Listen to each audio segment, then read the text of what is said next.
ছেলেরাও তো এরকম লুবি আছে, ছেলেরাও তো এরকম সুগার মামি টামি পাইলে বউ ছেড়ে চলে যায়। যেমন মুসলিম কান্ট্রিগুলো টাকার জন্য মানে তার ওয়াইফকে ছেড়ে চলে যায়। দুটাই, তাদের চাহিদাও লাগবে টাকাও লাগবে, দুই ক্ষেত্রে দুই রকমের ছেলে হয়। আর মেয়েদের ক্ষেত্রে তো সেম জিনিসটাই হয়। হয়তো এখন এক একজনের এক এক রকম চাহিদা, এক এক রকম।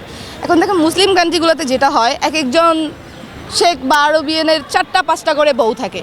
আর বাংলাদেশে তো মেয়েরা একটা বউর পরে আরেকটা বউ মেনে নিতে একদম নারাজ, মানবেই না। মানে আমার হাজব্যান্ড মানে আমার হাজব্যান্ডই থাকবে। ছেলে অনেক কারণ হইতে পারে ভাইয়া, এখন কারো টাকা পয়সার প্রয়োজনে সে চলে যায় তার হাজব্যান্ড, তা আবার হতে পারে সে তার হাজব্যান্ডের সাথে সুখী না, মানে এটা ইন্টারনাল ব্যাপারে সুখী না। আবার হতে পারে কী হতে পারে অনেক কারণ, অথবা হতে পারে তার অন্য ছেলে ভাল লাগে বা স্বামী তাকে সময় দেয় না। টানা পুরান কি আজকালকার যুগে রিক্সাওয়ালা যদি রিক্সা চালায় তার মাসিক ইনকাম 30,000 টাকার উঠবে। এখন টাকার জন্য করে, এটা হলো কি হাই সোসাইটিগুলোতে বেশি টাকার জন্য, কেন হয় বা আসলে এই ধরনের কি আমাদের ঘটনা? এটা হলো সামাজিক অবক্ষয়ের জন্য হয়, এছাড়া আর কিছুই বলবো না।